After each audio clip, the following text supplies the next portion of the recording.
Good morning, everyone. It's Robert from On My Turntable. Hope you're having a great morning this morning. It is Tuesday morning, as always, a coffee kind of morning. I thought I'd take a break from my 80s, look at 10 great albums from the 80s. I'm having a blast doing it, by the way. I just didn't have enough time to prepare for it today, so I always like to prepare and do things properly. So I thought I'd do something a little different today. Do a versus. So one fantastic album compared and versus the next, and see what comes out on top or who comes out on top. And I think I've chosen a great band. Not a band that gets talked about a lot on the BC that I know of anyway. Maybe they do. I just haven't heard too many people talk about it.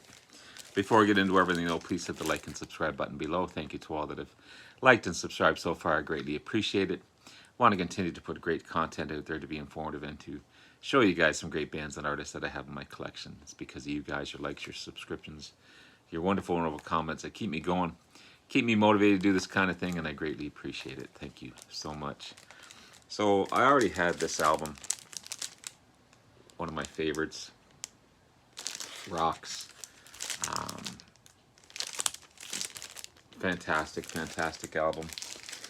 And I saw this one, and I've been looking for this one for a long time.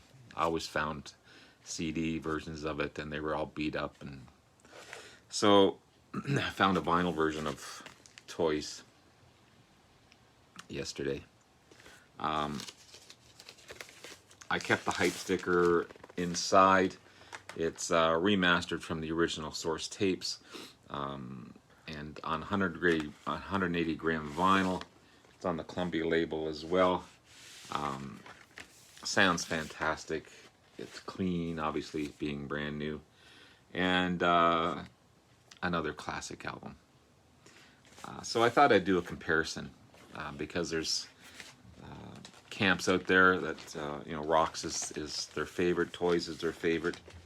So I just thought I'd do a fun comparison to see who comes on top.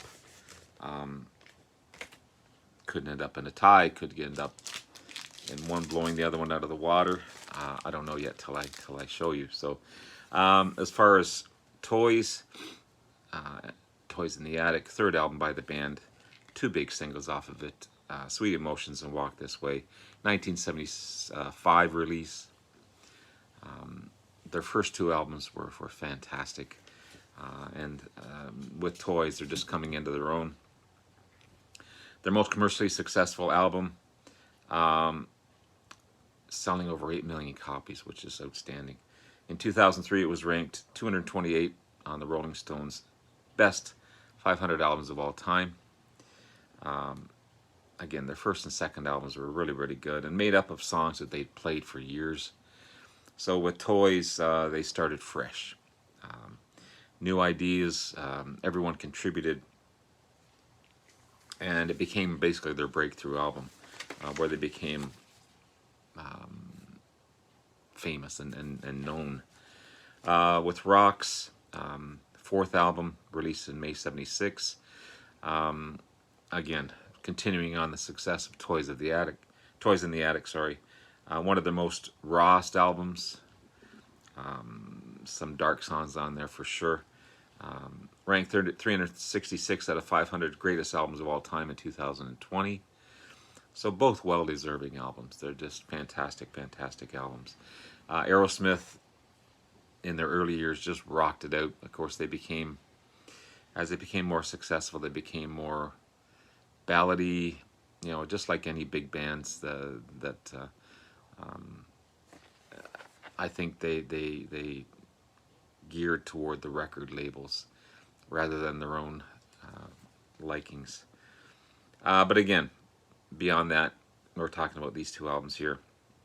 Another commercial success, going quadruple platinum just upon its release. As it was being distributed, it was quadruple platinum.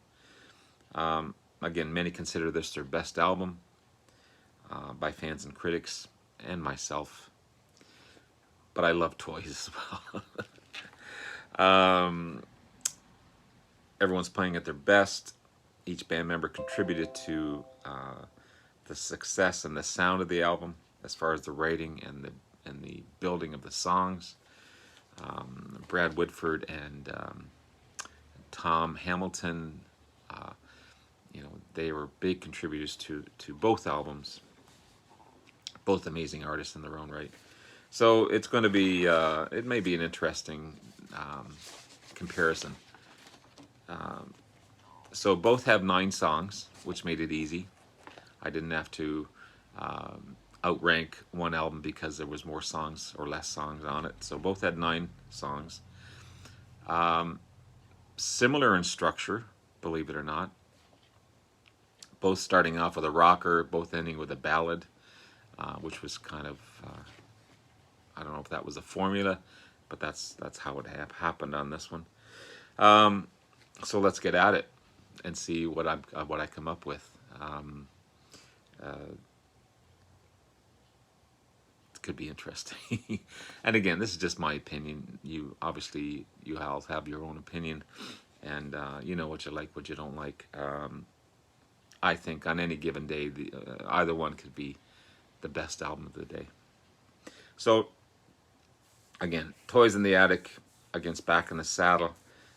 Starting off with Rocks, Toys in the Attic starting off in the title track being Toys in the Attic. Both great songs. This is a hard one for sure. I think maybe because I've heard Back in the Saddle so many times, Toys in the Attic is more refreshing. Great in-your-face riffs, and just an overall better song in my opinion, because you don't hear it that often. It's a cool refresher, where Back in the Saddle is just constantly hearing it. Obviously one of their bigger songs, so obviously you're going to hear that on radio. That's why I don't listen to classic rock radio too often, because you just hear the same song over and over again. But I'm going to go with Toys in the Attic against Back in the Saddle. Just a faster, quicker beat to the song. Back in the Saddle, get the big dramatic opening. Based on a Roy Rogers film or something like that. It had some country classic film of the same name or title. That's how they structured the album, or the song. But again, I'm going to go with Toys. Then we have from Toys, Uncle Salty versus The Last Child from Rocks. Uncle Salty, cool grooving track. And then you got the rockin' riffs of Last Child. It's a heavier and more grooving tune, and Tyler just screams it out vocally, and the dual guitars in Last Child just make it a better track. So Uncle Salty just got kind of a funky track, but I think Last Child is a better track off of that one. So I'm going to go with Last Child off of Rocks. So it's a tie so far. And then from Toys we have Adam's Apple. I love the opening licks. Cool rockin' tune as well. And then you got the heavier Rats in the Cellar. Faster rockin' tune is the darker track as well. It's just got that dark rhythm to it. So I'm going to go with Rats in the Cellar from Rocks over Adam's Apple from Toys. And then from next you've got the classic Walk This Way from Toys against Combination from Rocks. I love Combination. I really do. It's a great track, but I've got to go with the classic Walk This Way. I've just got to go with it. They were watching. They all went to the theater and watching Young Frankenstein, and there's a line in there when he talks to Igor, walk this way, and then they both limp away, and that's how they came up with that title track of that song, which is kind of cool. But I'm gonna go with Walk This Way from Toys on that one. Next you got Big 10 Inch from Toys It's a fun track, cool piano licks, great guitar licks as well. Kind of a fun tune. It's a cover. And then again, Sick as a Dog from Rocks, grooving track and a heavier track. I love the drums in that one as well. You can hear the roll, the drum rolls in this one, or the I don't know drumming, but I could just really really cool drumming in that one. So I'm gonna go with Sick as a Dog from Rocks on that one. I think it's a better track. And then from Toys, you got the classic Sweet Emotions versus Nobody's Fault. Again, Sweet Emotions, overplayed. Great track, but you know, how many times can you hear Sweet Emotions?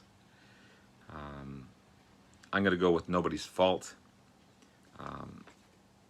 And great guitar licks on that one. The harmonies and the vocals are cool. Pardon me. Just again, a refreshing track over Sweet Emotions for sure. So again, Nobody's Fault against Sweet Emotions from Toys. Next we have No More No More from Toys. I love that song. It's so good. Versus Get the Lead Out from Rocks. Get the Lead Out.